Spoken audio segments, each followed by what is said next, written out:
Voilà, des lumières sur la source génératrice de l'offense et frustration. C'est le sujet que nous avons ensemble jeté un coup d'œil dessus. Alors, comment se manifeste l'offense? Nous accueillons l'offense comme une situation que nous jugeons injuste à notre encontre. Ça veut dire que quand nous sommes en face d'une situation qui nous offense, ce n'est pas la situation qui est le problème, c'est la façon dont nous accueillons la situation. C'est le jugement que nous portons à la situation.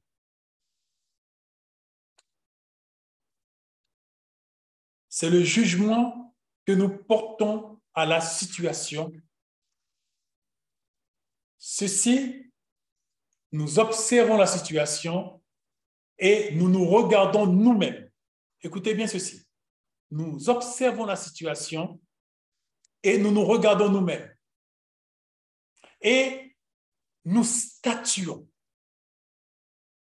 Et quand nous statuons, nous pouvons sortir sans offense et nous pouvons sortir offensés. Alors, quand nous statuons sur la situation, alors, juste avant, nous allons voir ces sources sont innombrables qui peuvent éventuellement occasionner que nous puissions nous trouver dans une situation d'offensé. Alors, les voici. Une personne a une attitude à mon égard. Une personne dit une parole, une fausse accusation. Je suis victime d'une malhonnêteté. On me prive d'un dû. Si je le mérite, c'est un dû. On ne me le donne pas. Un regard que je juge négatif. On m'ignore, une ignorance. Un mépris, fondé ou infondé. Une provocation. Une insulte. Une critique. Une rétribution injuste à un acte de bienveillance de ma part. Alors, quand ces situations arrivent, ces situations qui peuvent être grandement agressives ne sont pas le problème. Le problème, c'est comment je vais accueillir ces situations. Et la façon dont je vais accueillir ces situations, c'est toujours en rapport avec mon opinion sur moi-même, mon estime de moi-même, ma valorisation de moi-même. Et l'offense provient plus de ce que je pense de moi que la situation qui vient à moi. Et je pense que c'est quelque chose sur lequel nous devons vraiment nous pencher dessus devant Dieu. Ces sources génératrices d'offense en eux-mêmes ne produisent pas, l'offense. Mais cette offense provient de moi. Alors, on pourra éventuellement, puisque le sujet a été évoqué,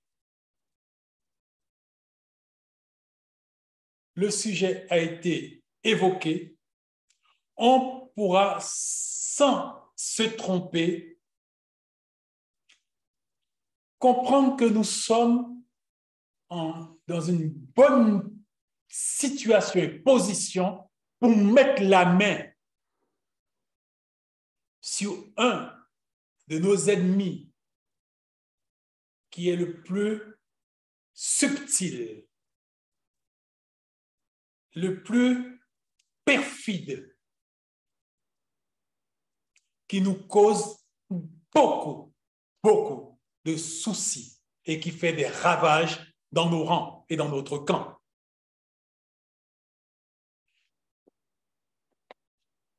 Si mon opinion de moi est exactement ce que Dieu pense de moi, quand une attitude, une parole, et j'en passe, vient à moi, il n'y a aucune raison pour que vous et moi, nous soyons offensés.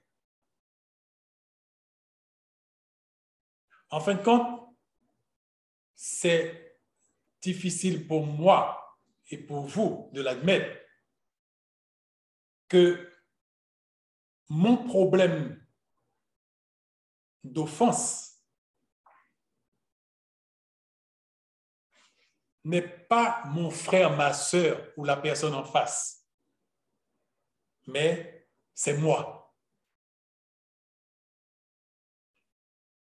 Ah, bien sûr.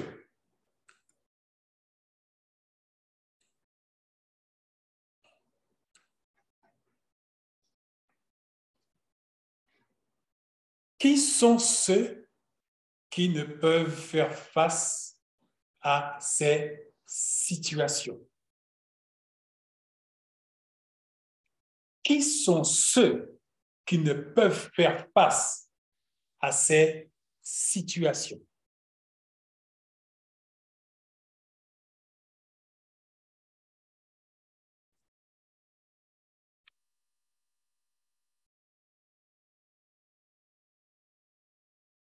Les conséquences et solutions.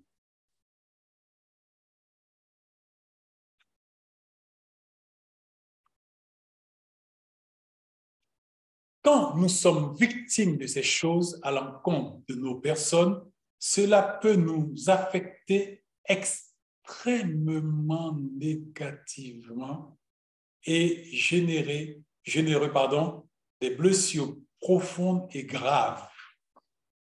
Voire, certains d'entre nous, la blessure qui peut être provoquée par ces situations sont si profondes et si graves, nous nous trouvons projetés dans une prison et dans l'incapacité de pouvoir sortir.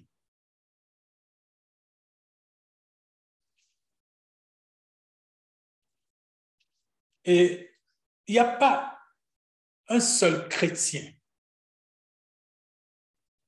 qui peut dire « je ne serai pas victime de ça ». Tous, nous pouvons en être victimes.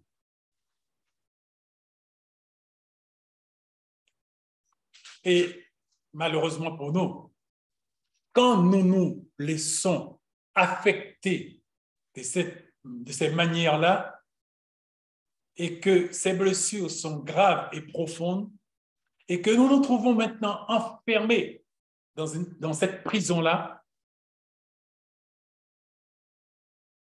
c'est là que la situation est très grave pour nous. Parce que nous sommes dans une prison, elle est fermée à clé, et nous avons la clé. Mais nous sommes dans l'incapacité à ouvrir la porte pour sortir.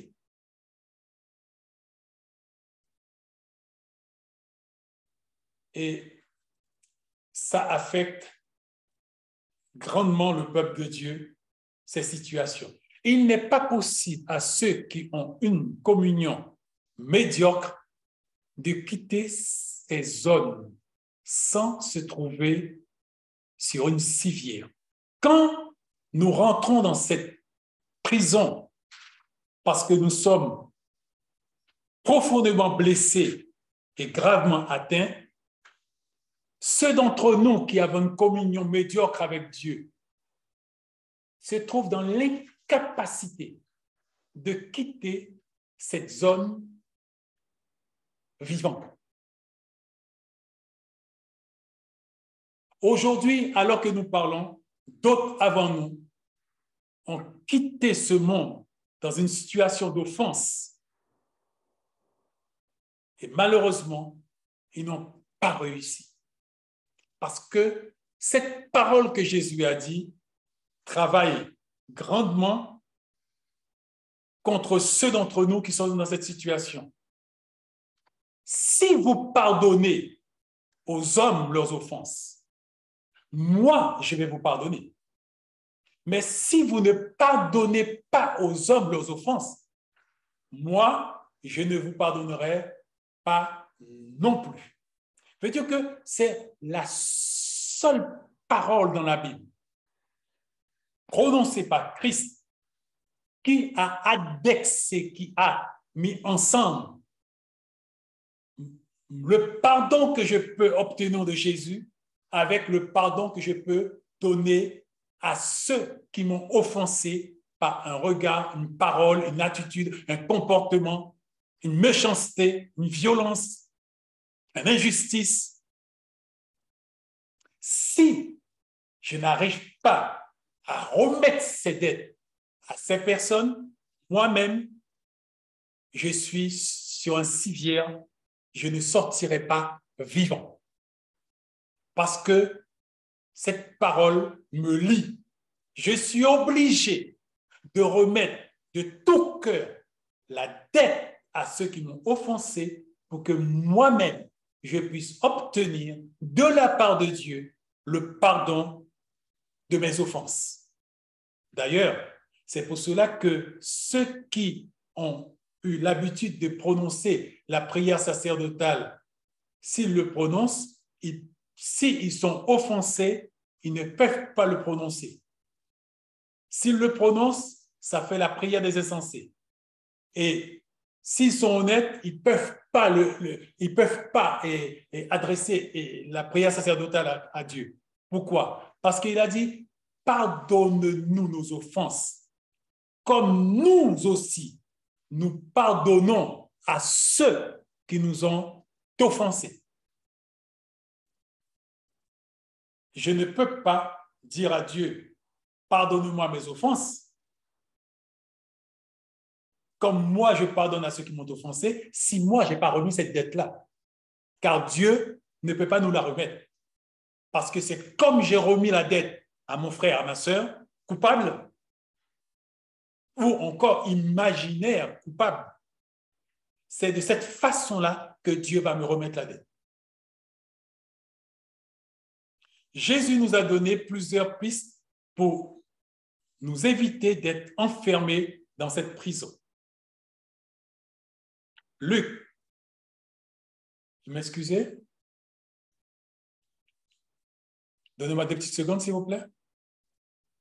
Alors, dans Luc 6, 29, ce n'est pas 2929, c'est Luc 6, 29. Si quelqu'un te frappe sur une joue, présente-lui aussi l'autre. Si quelqu'un te prend ton manteau, laisse-le prendre aussi ta chemise. Excusez, je fais rentrer des personnes. Alors, donne à quiconque te demande quelque chose.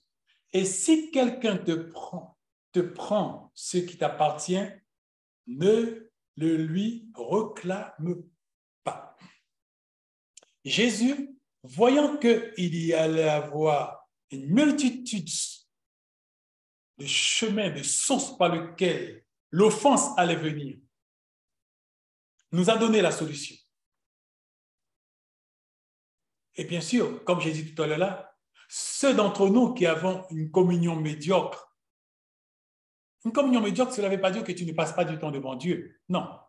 Une communion médiocre, c'est, en fin de compte, quand ta volonté est toujours en ton pouvoir, et ton opinion est toujours en ton pouvoir. Quand tu viens devant Dieu dans une telle communion, c'est difficile parce que ta démarche est conditionnelle. Et ta communion sera en grande partie médiocre. Et maintenant, il te dit, si quelqu'un te frappe sur une joue, pour pas que tu sois offensé, voilà la solution que je te donne. Mets-toi dans une situation où tu n'as aucun droit. Tu as des devoirs. Tu n'as aucune exigence à exprimer. Si quelqu'un te frappe sur une joue, présente-lui aussi l'autre.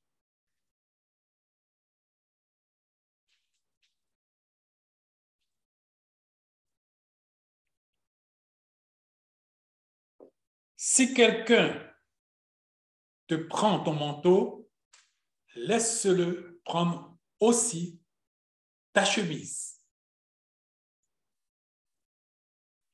Et si je suis dans une position où je ne revendique pas, où je n'exige pas, où je n'attends pas, veut dire que quand quelqu'un me donne un regard désobligeant,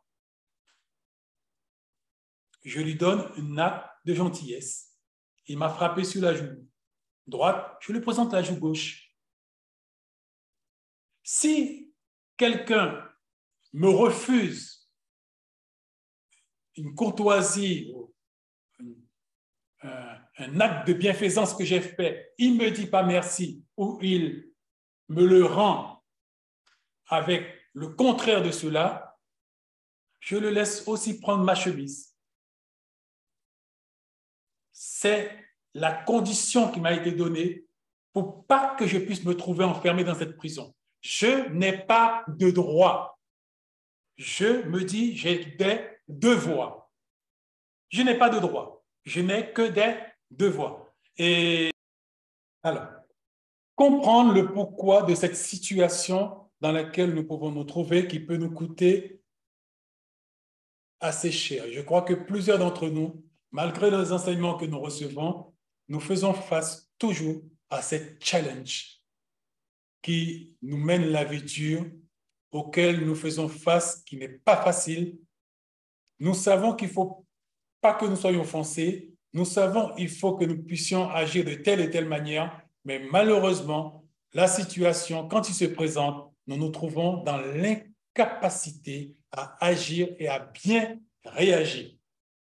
Et nous nous trouvons toujours comme bloqués, paralysés à cette situation qui nous cause problème. Alors, comment comprendre le pourquoi de cette situation? Mon contenu cause problème et n'est pas au standard du ciel. Cette situation, je fais face à cause du fait que j'ai un contenu qui me cause problème. Parce que ce contenu que j'ai, il n'est pas au standard du ciel. Voilà pourquoi, quand Jésus m'a dit, si on te frappe sur la joue droite, tout naturellement, présente la joue gauche. Je me trouve dans l'incapacité pour pouvoir bloquer l'offense, de pouvoir réagir de cette manière-là. Surmonter le mal en faisant le bien, je me trouve dans l'incapacité à réagir comme Dieu me le demande. Si j'y arrive, peu importe ce qui peut se produire, je me retrouve toujours dans une situation où je suis libre, où je suis totalement souriant et radieux parce que je ne suis pas offusqué, je ne suis pas offensé. Mais vous savez, Dieu permet que nous soyons titillés. Dieu permet que nous soyons embêtés. Dieu permet que des situations viennent comme ça. Dieu le permet parce que la vocation auquel nous sommes tous appelés à aller vers, c'est la transformation de notre contenu. Ce fameux contenu qui cause problème et qui n'est pas au standard du ciel. Alors, qu'est-ce que Dieu fait? Eh bien, il permet qu'un frère ait mal passé la nuit et il a tout chiffonné. Et quand il se lève, au lieu de pouvoir nous donner un regard agréable, eh bien, il donne un regard, vous savez, à moitié endormi, et nous l'interprétons comme étant « il m'en veut ». Ou encore parfois, ça peut être un acte délibéré d'une personne pour X raison. Et Dieu, sachant que notre contenu n'est pas au standard du ciel, il permet ces différentes choses-là. Aucun travail ne peut être accompli en moi si je ne prends connaissance de mon contenu. Je veux dire un petit peu, et les questions que nous avons lues et qui a été envoyée par une de nos bien-aimées, dont je n'avais pas fait le rapprochement du tout, et ceci, je l'avais travaillé depuis la semaine passée, et je suis le seul à être au courant de ce qui a été écrit, que d'ailleurs j'avais oublié. Et c'est un petit peu les questions qui ont été évoquées. Aucun travail ne peut être accompli en moi réellement, en profondeur et avec racine, si je ne prends connaissance de mon contenu. Lamentation 3, 7. Qui dira qu'une chose arrive sans que le Seigneur l'ait ordonné? Pourquoi Dieu ordonne des situations telles que nous avons vues un peu plus haut, qui peuvent provoquer des graves dégâts, qui peuvent créer des blessures profondes, qui peuvent nous envoyer en prison, qui peuvent compromettre notre destinée, qui peuvent nous détruire? Pourquoi Dieu ordonne, commande ces situations? Puisqu'il est bien dit dans Lamentation 3,37, qui pourra dire qu'une chose arrive sans que Dieu l'ait ordonné? Ce n'est pas le diable qui ordonne, ce n'est pas mon mari qui ordonne, ce n'est pas mes enfants qui ordonnent dans ma vie en tant que chrétien authentique, ce n'est pas ma femme qui ordonne, ce n'est pas mon voisin qui ordonne. Ma vie est propriété en propre de Dieu.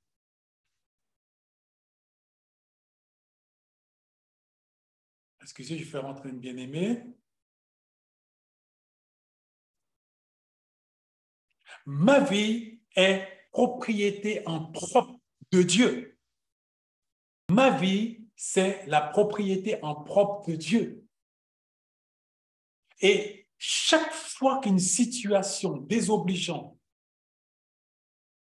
adverse, agressive, désagréable arrive dans ma vie, Dieu l'a ordonné. Pas quand moi je fais quelque chose, hein, quelle que soit cette situation, quand ça vient vers moi, c'est Dieu qui l'a ordonné. Je dis bien, dans la vie d'un chrétien, le chrétien est propriété de Dieu. Dieu est concerné par une chose. Dieu sait que mon contenu cause problème à mon entrée à la cité céleste. Et automatiquement, il prend les dispositions qui s'imposent pour que tout soit fait, pour que le grand jour arrivé, je puisse aller joyeusement vers la cité céleste. Alors, l'embêtant, c'est quand je ne prends pas connaissance par Dieu de mon contenu, de la nature de mon contenu, quand j'ai mon propre opinion sur mon contenu, je dis que c'est bon. Je dis que je suis au top. Je dis que, mais je suis dans une situation, je suis victime, je suis innocent. Qui t'a dit que tu es innocent? Qui te l'a dit? C'est ton jugement. Mais tu ne connais pas ton contenu. Je ne connais pas mon contenu. Nous ne connaissons pas notre contenu par révélation. Si nous connaissions notre contenu par révélation, quand Dieu ordonne des situations en vous et moi, nos réactions auraient été totalement différentes. Et on aurait présenté la joue droite quand on nous frappe sur la joue gauche, parce que nous savons que Dieu a ordonné qu'on nous frappe sur la joue gauche. On aurait présenté la joue droite. Mais si nous sommes dans un dynamisme de revendication et de dire que c'est pas juste, j'en suis victime, cela veut dire quoi? Cela veut dire que je suis ignorant de mon contenu. Cela veut dire que la lumière qui est en moi me concernant est ténèbres. Je n'ai pas la vérité de Dieu. Je n'ai pas la révélation du ciel sur vraiment ce que je suis. Et ça crée des crises, ça crée pas mal de problèmes.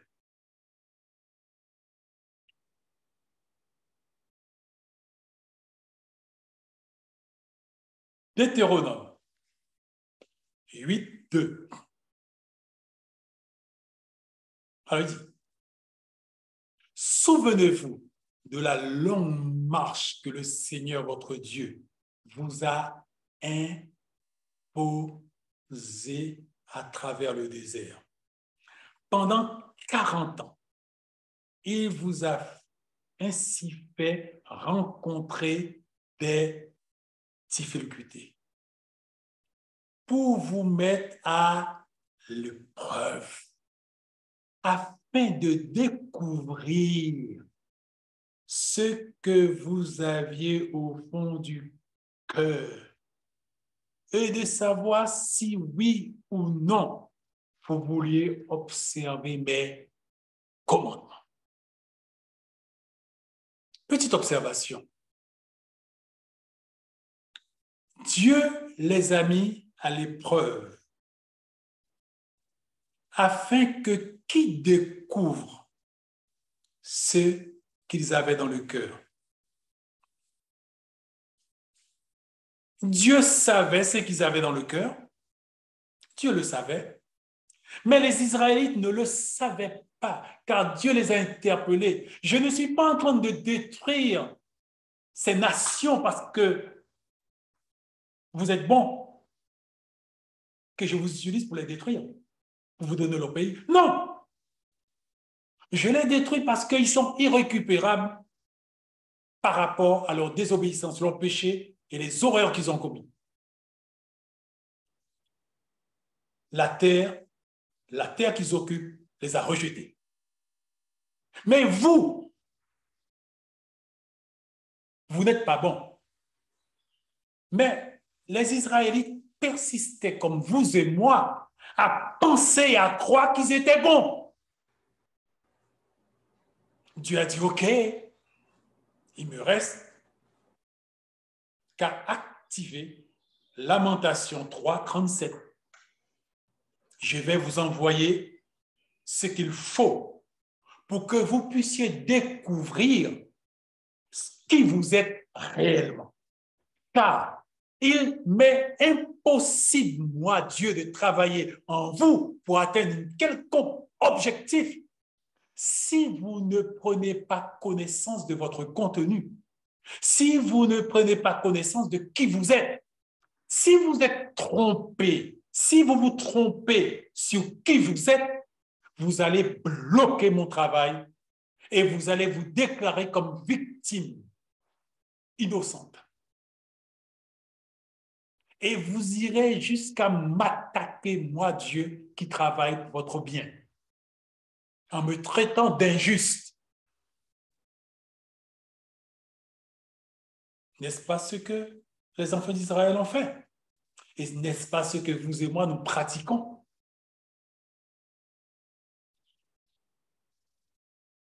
Alors, comprenez bien que Dieu entame tout ce processus de situation que nous assimilons, que nous qualifions comme injuste, qui provoque, vu la manière dont nous les accueillons, qui provoque l'offense et qui fait des ravages dans nos cœurs et qui nous pousse à nous éloigner de la communauté, à nous éloigner de Dieu, à nous éloigner de notre Bible, à nous éloigner de la prière. Dieu emploie ces situations pour essayer, dans sa bonté, dans son amour, pour essayer de nous changer. Si toi et moi, si vous et nous admettons que notre contenu cause problème, que nous ne sommes pas bons, nous allons accueillir avec un grand merci Seigneur les ordres que Dieu donne pour que le feu s'allume dans nos chemises. Quand Dieu ordonne une situation dans notre vie, nous allons dire merci Seigneur, car ça va faire sortir ce qui est caché et qui me détruit. Mais quand je passe mon temps à pomponner des interdits, des serpents en nous, nous créons une situation de crise dans notre transformation. Nous créons une situation de blocage dans le changement qui aurait dû intervenir en nous. Car, mes bien-aimés, vous et moi, que Dieu nous donne la grâce de comprendre que notre vie étant remise entre les mains droites du Seigneur, nous sommes pour lui plus précieux que la prunelle de ses yeux et que pas un seul instant, nous pouvons aller à penser que le diable va prendre le contrôle de notre vie, ce que j'ai fait pendant des années, qui m'a fait beaucoup de mal. Que mon mari va prendre le contrôle de ma vie, que mes enfants vont prendre le contrôle de ma vie, que mon épouse va prendre le contrôle de ma vie, que mon patron va prendre le contrôle de ma vie, que mon voisin va prendre le contrôle de ma vie, que les situations vont prendre le contrôle de ma vie. Stop, stop, stop. Nous avons remis notre vie dans la main du Père qui nous a dit, pour moi, toi, fils, fille, est plus précieux que la prunelle de mes yeux. Mais, tel que tu es, tu ne peux pas m'être précieux. Je veux que tu deviennes précieux à mes yeux. Et je vais commander à des situations d'arriver dans ta vie. Et ces situations vont faire monter des choses qui sont enfouies en toi, qui travaillent pour ta destruction et pour ta ruine. Pour pas que ces choses te détruisent et te ruinent, je vais les faire monter à la surface avec des situations que je vais commander. Et une fois qu'ils vont monter à la surface et que tu coopères et que tu acceptes, là, le travail de transformation, de destruction d'éléments négatifs, d'éléments nocifs dans ma vie peuvent commencer.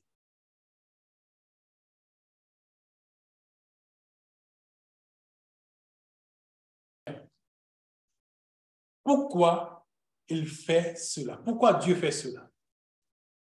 Dans quel but Dieu humilie son peuple, ses enfants? Afin de découvrir ce que vous avez au fond du cœur, afin que nous prenions connaissance de ce que nous avons au fond de notre cœur. Qu'est-ce qu'il y avait dans le fond du cœur de son peuple? Le contenu du cœur est rempli de mystères. Le contenu du cœur des enfants d'Israël était rempli de mystères. Ils pensaient qu'ils étaient bons. Ils pensaient qu'ils étaient justes.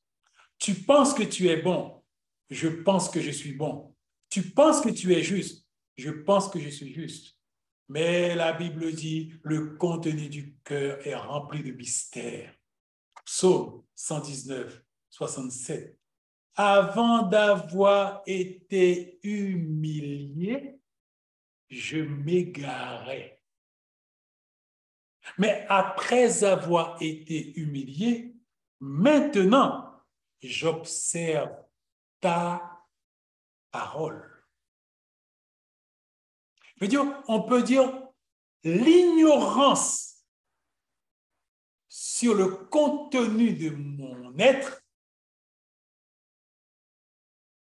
me pousse à l'égarement, me pousse à la destruction. Mais quand Dieu envoie ces situations, m'humilie à travers ces situations, maintenant je prends connaissance de ces choses. La bonne opinion que j'avais de moi-même, j'étais convaincu que j'étais meilleur, que j'étais bon. Eh bien, je descends de mon piédestal et je m'humilie. Et mon égarement s'éloigne de moi. Et ceci produit quelque chose d'incroyable. Maintenant, humblement, je marche avec Dieu et j'observe sa parole. Quand j'ai une bonne opinion de moi, quand je crois que je suis bon, que je suis juste, encore un peu, j'aurais dit à Dieu, lève-toi du trône, laisse-moi prendre un petit peu de place. Mais après que Dieu ait accompli ce travail et que je descends de mon piédestal, eh bien, je baisse la tête, je courbe le dos et je lui dis, je suis vraiment désolé. Mon orgueil me perdait. La confiance que j'avais en moi me détruisait. Et j'étais en train de m'égarer pour ma perte. Quand la flamme du raffinement vient, l'orgueil crée un bouclier protecteur. Voilà l'animal. Nous commençons à mettre la main sur lui. Quand la flamme du raffinement vient, l'orgueil crée un bouclier protecteur. Quand Dieu ordonne des situations, en passant par mon mari, mon épouse, mes enfants et mon patron, mon voisin, ma voisine, mon frère, ma soeur, quand Dieu ordonne des situations, l'orgueil crée un bouclier protecteur. Parce que je crois que je suis bon. Parce que je crois que je suis juste. automatiquement, ne connaissant pas, n'ayant pas la vérité sur moi-même, je me défends. Un de mes sports favoris dans lequel on m'a aidé énormément. Merci Seigneur pour mon épouse qui m'a aidé. C'est vrai que je l'ai aidé, mais qui m'a aidé énormément. Aujourd'hui, je ne sais pas là où il aura été et là où la communauté aura été.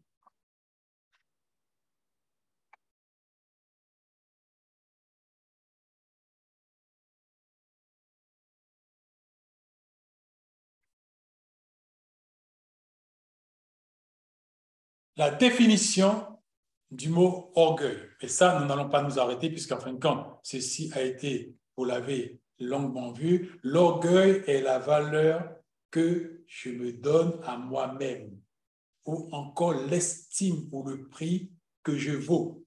Ceci se traduit de notre part par une exigence et obligation de reconnaissance de nos semblables de ces mêmes valeurs que je me suis données.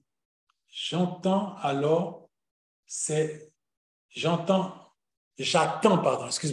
j'attends alors ces attentes et exigences.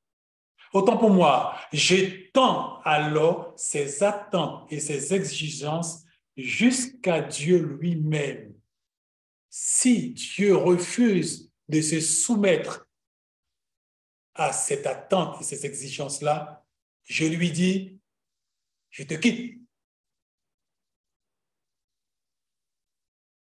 Et j'ai entendu des bien-aimés, quand Dieu les a mis dans des situations, au lieu de se soumettre à ces situations auxquelles Dieu les a soumis, ils ont donné des ultimatums à Dieu. Tu me donnes mon mari ou je te quitte. Tu me donnes mon épouse ou je te quitte. Tu me donnes mon argent ou je te quitte. Tu améliores mon compte en banque, sinon je te quitte.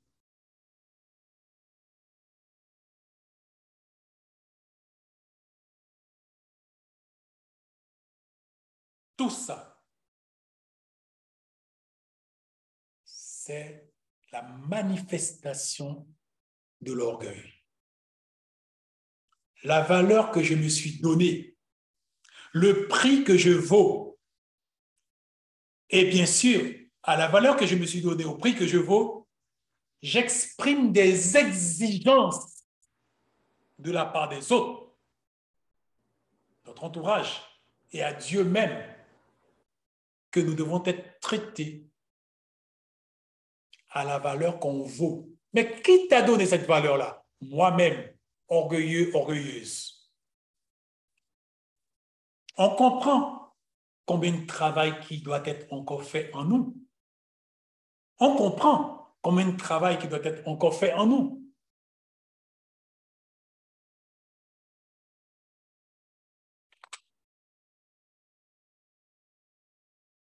Ah, j'ai dû commettre une erreur.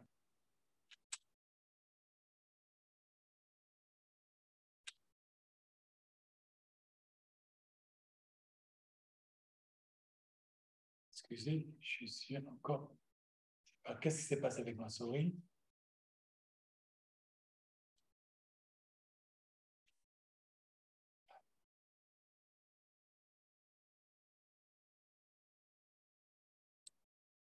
OK.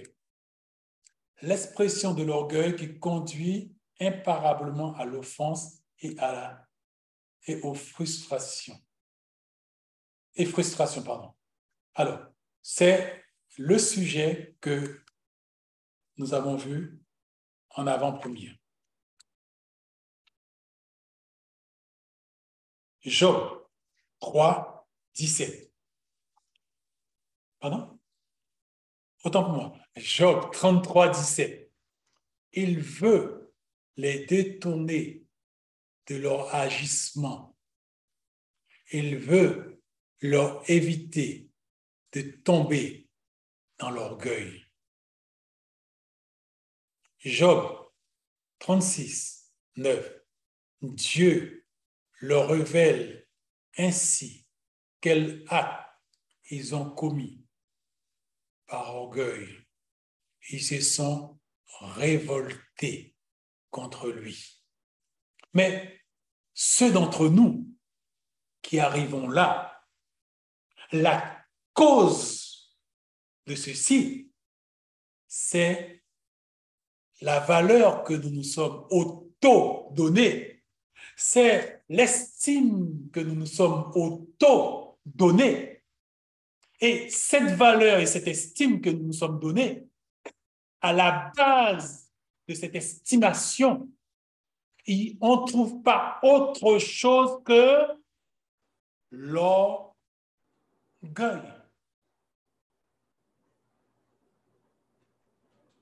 On est dans une situation que je dirais que les païens appellent le serpent qui se mord par la queue. C'est une situation de cercle fermé. Par orgueil, je me suis donné une valeur. Par orgueil, j'ai évalué l'estimation de ce que je vaux. Et maintenant, cet orgueil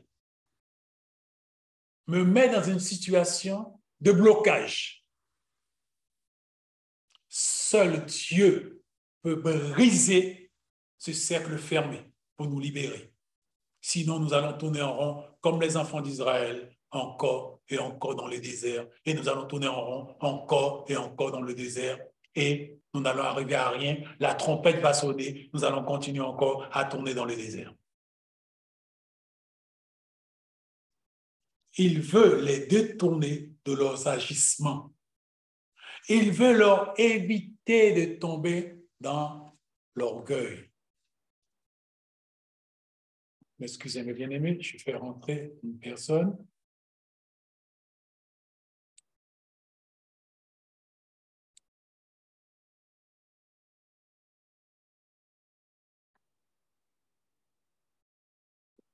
Quand on nous considère en dessous de la valeur que nous donnons, nous sommes offensés et frustrés.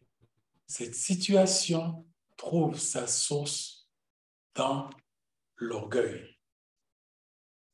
Ce n'est pas orgueil que je me suis estimé ma valeur, ce n'est pas orgueil que je me suis donné et ce que je vaux, et c'est cet même orgueil quand d'autres refusent de me donner la valeur que j'estime que je vaux, c'est cet même orgueil qui me propulse dans l'offense et dans la frustration.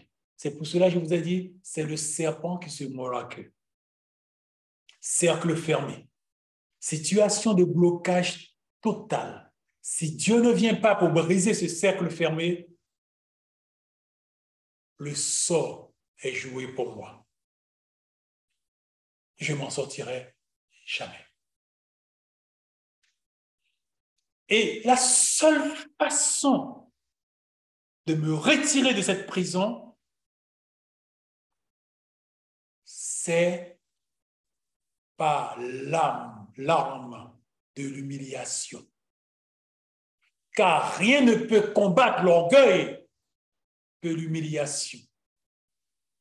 Dieu n'a pas d'autre alternative que de m'humilier pour me soustraire au pouvoir de l'orgueil. Et là, j'ai besoin de grâce et la prière de mes frères, de mes sœurs, de mon entourage, parce que c'est une situation qui n'est pas facile. Parce que quand Dieu vient pour frapper, mon orgueil bloque Dieu. Quand Dieu utilise Pierre, Paul, Alfred, André pour me corriger, pour m'amener à une situation où je pourrais me libérer de cet orgueil, mon orgueil bloque ce travail et c'est une situation vraiment, vraiment compliquée.